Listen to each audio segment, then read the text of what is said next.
visos piemēros, labvakar. Mēģiniet gan klausīties, gan arī testiņu pildīt. Jums rakstāmais ir somiņā? Jā.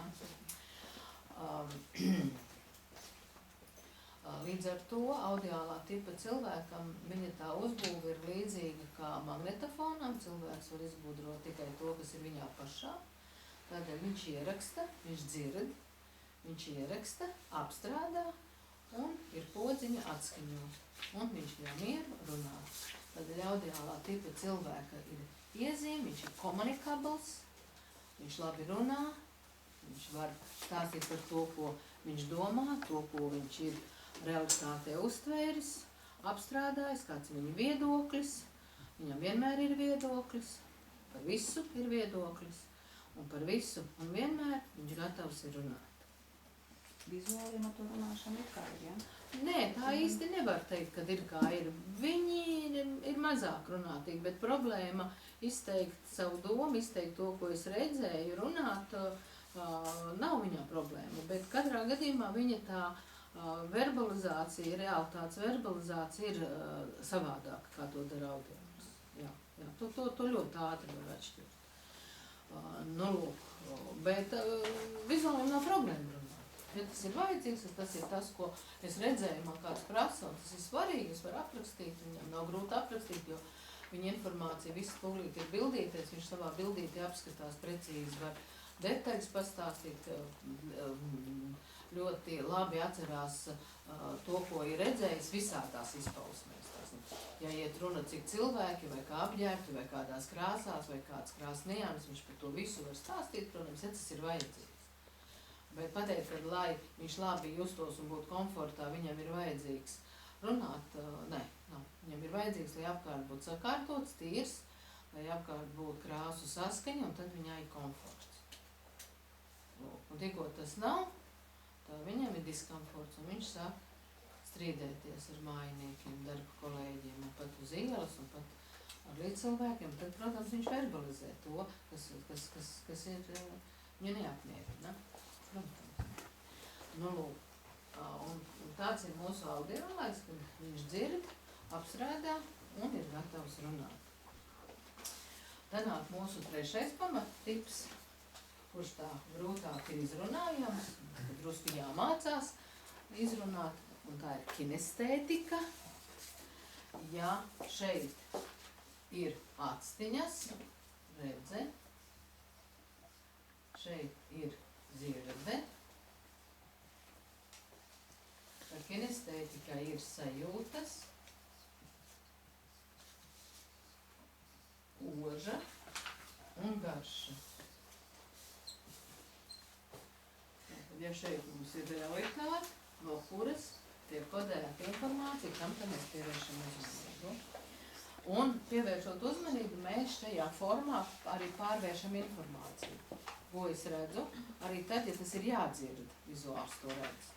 Līdz ar to, ja viņš par kaut ko viņš ir dzirdējis, viņš stāstīs, tad viņš var stāstīt, aizejot uz simfonisko koncertu un jautājot, kā tev koncerts? Tu zini, tā viena violniece, viņa bija cita audumā, melējā kleitā. Es visu laiku skatījos, kā tā var, tas tomēr ir uz skatuves, visas vienādās, tā viena atnākus tur ar mežģīņu rokām, galīgi, ne pēc kā neizskatījās. Vai visas bija laiviņās un tā viena bija klikatās, un kad nāk virsū un iet atpakaļ un kliki, klikatās, kā tu skatuves ir klikatās, ja? Puiši sapratāt, kas ir klikatas, ja? Tās, kur aizmugurēji ar lencīti kurps un kurgalīši ir brīvs, un šeit tad var arī nebūt brīvs, bet tad iet, tad viņas tā kā vairāk klaudz, kaut gan audiāliem tas klaudzēšana var patikt, ja? Un audiālajam, ja viņam jautās, kā tev tas koncerts, tad viņš var iedziļināties pat kādā, cevišķi, ja viņam vēl būs, un viņam ļoti bieži ir, audiālim ir ļoti bieži muzikālās izglītības, un ļoti labs ir balss, un ļoti labi ir arī dzirdi, tas viss ir Dieva dāvana, tādēļ viņš ir audiāls. Un tad viņš var runāt un iedziļināties, piemēram, ja kāds tur kādu noti ne tā nospēlē, vai viņš tur, vai kāds instruments ne tā kaut kas tur bija, viņš var to visā tai orķestrī sadzirdēt, kaut gan ļoti labi dzirde un mūziķis varbūt arī vizuāls. Tā nav teikts, ka nav. Bet par to audiāls vairāk, kad runās, kā viņš dzirdēja, ko dzirdēja, kā aizmugurē čibināja tur šokolādes papīrīti vai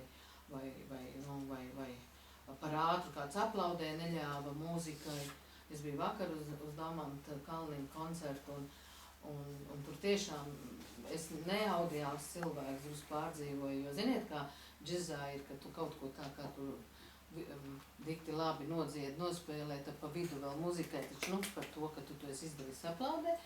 Pašās beigās bija tāda maza neans, jo tā mūzika saistīta drusku ar kosmosu, un tad bija iestrādāta tāda, kad aiziet tā kā kosmosā tāda smalka, bija jāpagaida, lai tā beidz izskanēt tā mūzika, lai tā skaņa tā kā kaut kur, un jau tur jau tie, kas balkonā, viņi varbūt tur nedzirdēja balkonā, tomēr tā skaņa aiziet, gan vēlāk, gan arī varbūt vispār ne. Un tad, es tā domāju, varēja taču vēl tā izbaudīt, bet jau aplaus pa virs. Bet priekš audiāļi, tad tas tur dusmīgs, es tā vienkārši, ko man vizuāli. Visi puiši bija uz balkos. Es sevi domāju, varēja jau brīvāk. Tā. Un tad ir tā, kas pārvērš visu informācijas sajūtās, un tad, kad viņi no realitātes kodē, tad viņi domā, kā es jūtos, cik es ērti, cik es silti jūtos, cik man daudz ir svaiga gaisa, cik man viegli ir elpot, kāda ir mana pašsajūta, cik tas ir ciets, cik tas ir mīgs, cik tas ir ērts. Tādēļ kinestētiska tipa cilvēki ir ērtos, adītos, elastīgos, brīvos apģērbos. Sievietes pilnīgi atsakās no rotām, un ja viņas ir, tad tās vairāk varētu būt kādas jau tādas, reliģiskas vai kādas tādas, teiksim, kaut ko nesās, bet tā nebūs kā rota, tas būs kaut kur, teiksim, vai krustiņu vai kaut kādu savu piederību, bet tad mēs ne to redzēsim, nemanīsim. Un pārvērš ar informāciju ožā, tādēļ kinestētiski tipu cilvēki, mēs viņus pavērojam veiklā, viņi pat pasmaržos auspārslu paciņu. Ko darīs audiāls, vizuāls, ko darīs? Vispirms viņš paskatīsies, kura no auspārslu paciņām ir skaistāk noformēta. To viņš paņems. Viss, man vajag auspārslis. Bet, kad es izvēlos, kurš ir skaistāk noformēts? Audiāls. Atkarībā tā, ka viņš ir pa vidu, ja viņš būs vairāk vizuāls, viņš paņems tādu skaistāko, ja viņš būs drusku kinestētiku, viņš varētu paņemt arī kaut ko vienu, bet ko viņš darīs, viņš paņems un pakritīs. Un domā, ka pēc šīs skaņas, ko viņš zina, viņš var noteikt, bet tur ir iekšā tas puskilograms, ir mani grib apmānīt. Vai tā savas pārslas ir pietiekoši sausas, kvalitatīvas, skan, tad ir labi. Viņa veiklā jūs varat paskatīties tajās atklātajās sieru vitrīnēs, kad iet kinestētiski, ko viņš dara. Viņš iedodas sieru nodaļā, kur vēl sieru griež, kur ir 10 sieru vaļā, tur ir sieru smaržas, tev jābūt super labai ožai. Bet vienalga viņš ņems plevītē iesaiņoto sieru un pieliks pie deguna. Šodien gāju savu, man piekdienas ir mazdēlu dienas, es piekdienās ar mazdēlu braucu uz baseinu. Līdz ar to es viņu skolā sagaidu, viņš mums pirmklasnieks ir. Un tur visiem tiem vecākiem, vecmāmiņām un visām, tur tajā foajē jāsēž, tad bērni jāgaida. Es ar sēžu, arī tad gaidu. Skatos vienai tur tādai, tā bija vecomīte, tā nebija omīte, tā bija vecvecmāmiņa. Tas bērns pieskrien, iegrūž somu viņai klēpi un iegrūž cepurīti ar cimdiem. Un viņš pats aizskrien ģērbties uz garderobu. Lejā pagrabā. Un tā vecmāmiņa paņem to cepurīti, un es tā kā vēros, ko viņa to cepurīti darīs. Tos cimdus izvelk ārā. Un tā kā tie cimdiņi tā kā ietītē cepurīti, viņi izvelk tos cimdiņus ārā, pieliek to cepurīti pie deguna, nosaka tīrības pakāpi. Vai tas ir mans mazdēls?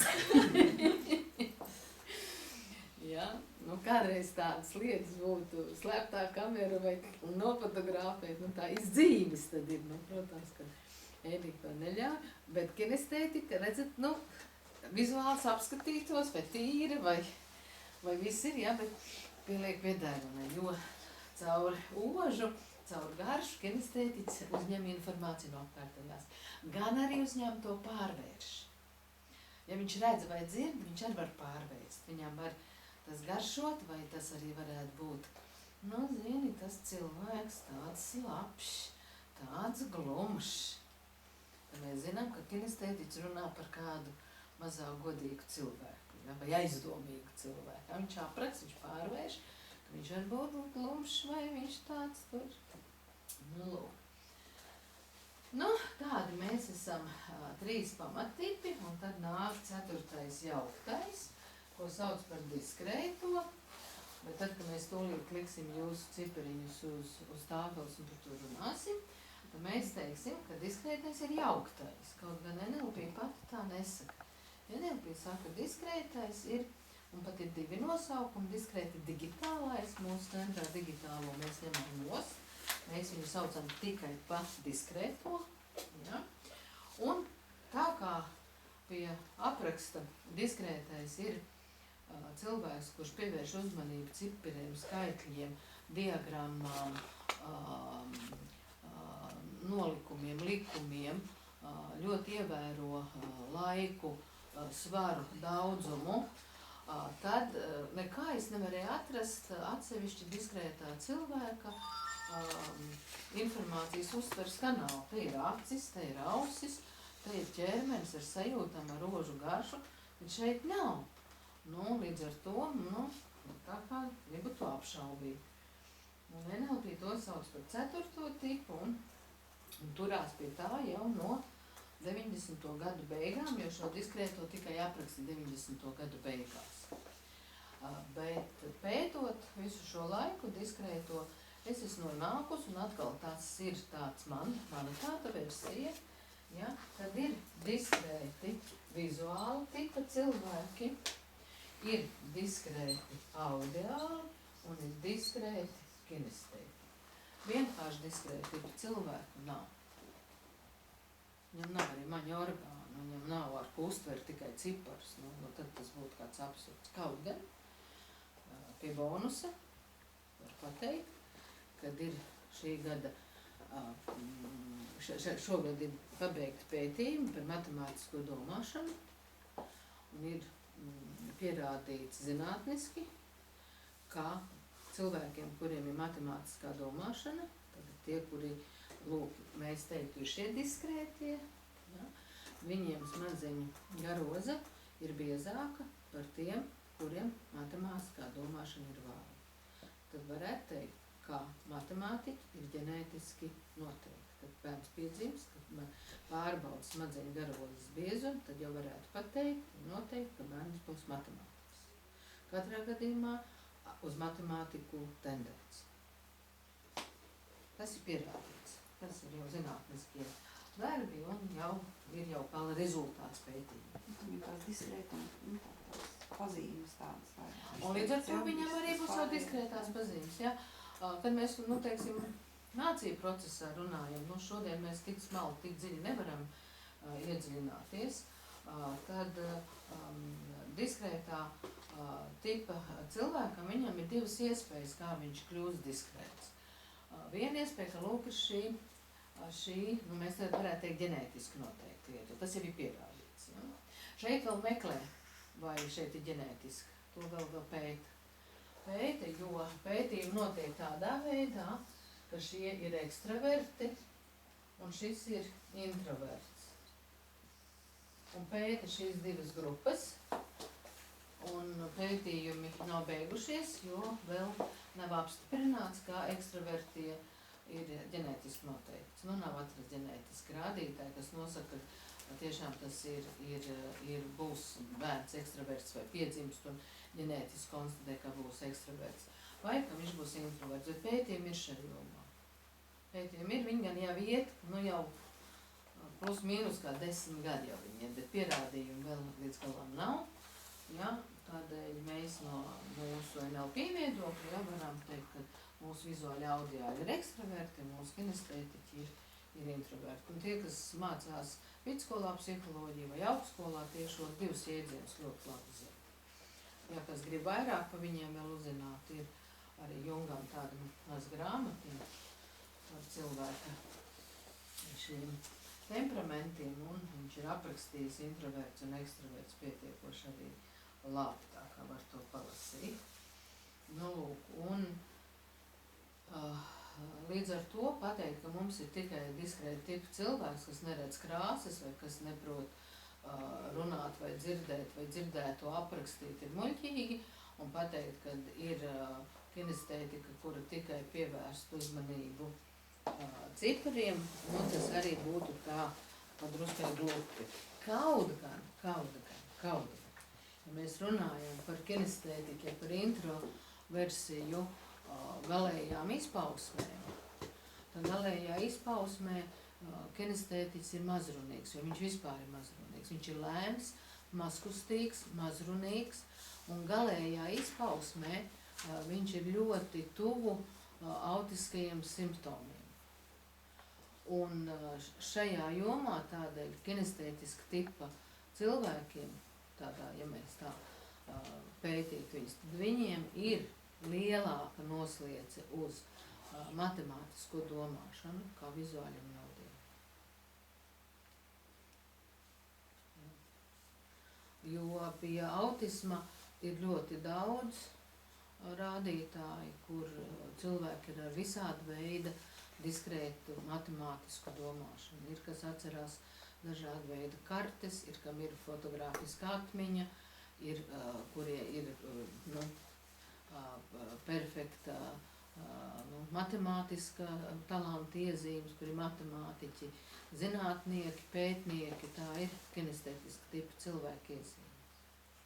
Un tā, ka mēs tā dziļāk mācamies, tad mēs katram tipam veidojam, teiksim, vizuāli tipu cilvēkam mēs veidojam skaliņu, tā kā mums ir šis testiņš, kā arī mūsu instruments, no 1 līdz 16, mēs šeit uz skaliņas varam tā kā izvietot un pateikt, nu tad cik cilvēkā ir šī iezīme, tieši tāpat mēs uzliekam audiālo no 1 līdz 16, ja? Un tāpat uzliekam kinestētiku. Un runājam par to, cik dziļi šīs iezīmes ir cilvēkā. Nu, cik liela ir tā iezīme, un tad runājam par to, ka katra šī iezīme var būt kā iezīme tikai cilvēkam, bet viņa var nebūt izteikta. Un tad, kad viņa ļoti izteikta, tad kinestētikai galējā jau, ja nāk pie 14, 16 tajā amplitūdā, ja ir jau cipari pie testa, viņš patiesi viņu ir pildījis, tad tā jau ir dziļa kinestētika, un tur jau ir savas dziļas īpatnības šie tipi cilvēki. Viņi vispār var nerunāt. Bērni vispār var sākt runāt 3-4 gadu vecumā, sevišķi zēni.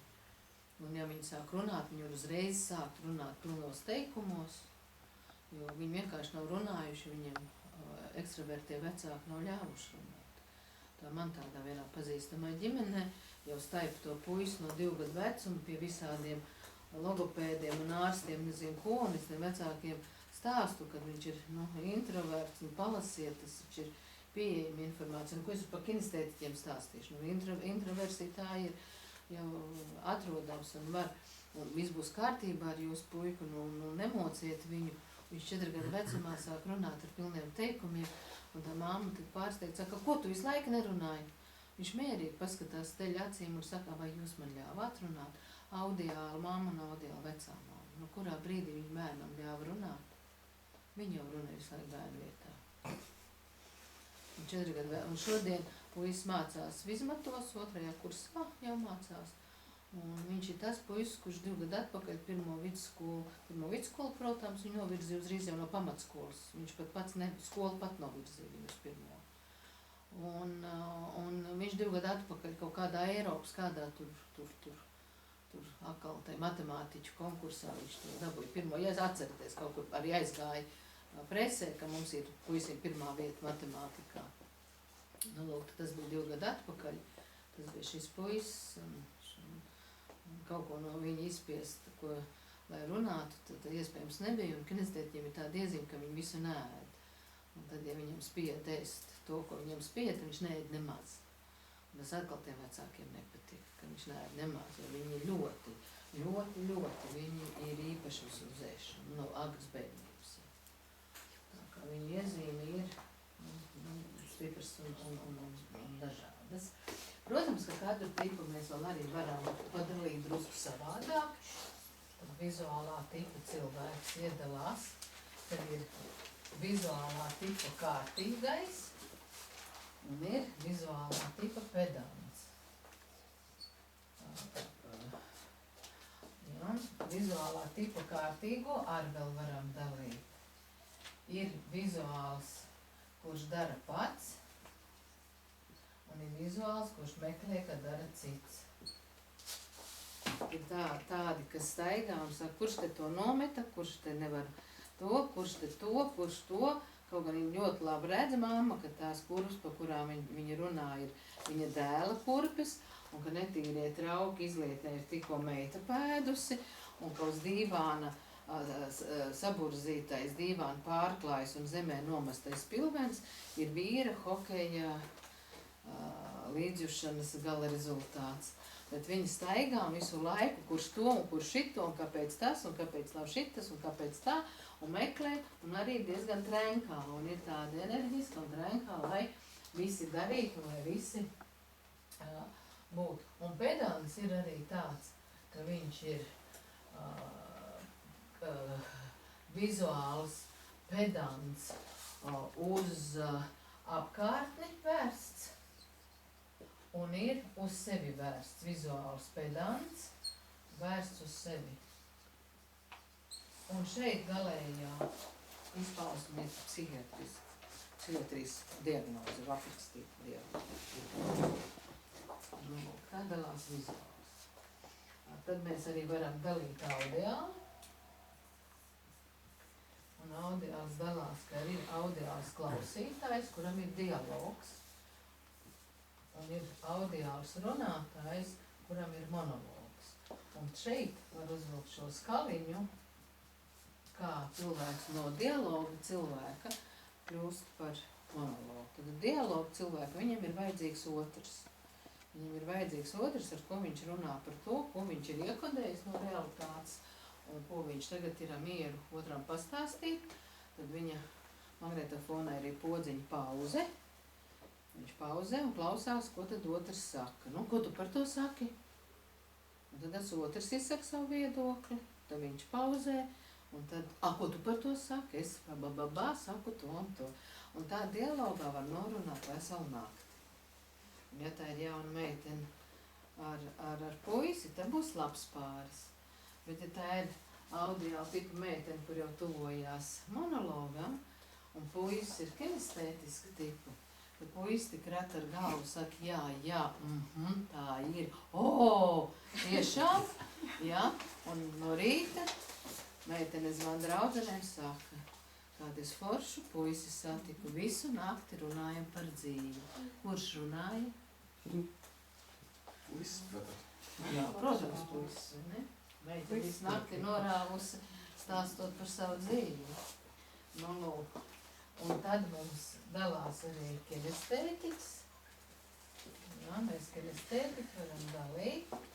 Ir parastais kinestētiķis, tas būs iezīmes. Tās būs kinestētiskās iezīmes līdz 10 mūsu skalā. Tā būs tāda kinestētiskie iezīme. Un 10 var arī būt pie augsta vizuāļa, pie augsta audiāļa, var kinestētika būt 10, bet viņa jau ietekmē. Viņa sāk jau ietekmē. Ja? Un parastais kinestētiķis ir ap 10, ja viņam pārējie ir mazāk, tad viņš jau būs tā kā tīrāks. Parastais kinestētiķis. Un tad ir dziļais kinestētiķis. Ir dziļais kinestētiķis, kur mēs varam dalīt. Dziļais kinestētiķis, kur mēs varam dalīt divās diagnozēs. Mēs varam dalīt šajos, kā jau es teicu, kur mums ir autisti, kinestētiķis autists un Aspergers sindroms.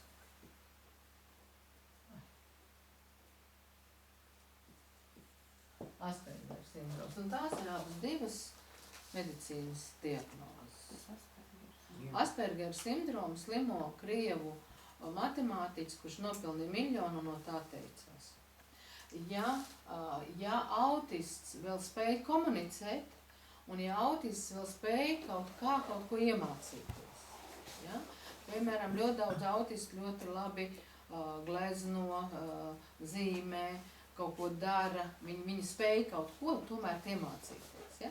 Viņi iet ilgs apmācību process, lai viņu atvērtu uz to, bet kad viņi atver, ka viņi sāk saprast iekšēji, kas tas ir, ja? Ir tagad tās modernās komponēšanas, kur komponē ar tehniku, kaut kā tur mūziku apstrādā vēl, ja viņš ir ar audiālo, viņš dzird, bet viņš nespēja, viņš mūzikā var visādi izpausīt, viņam ir ļoti komunicēt, viņam grūti izrādīt emocijas, viņš arī otru emocijas neuztver.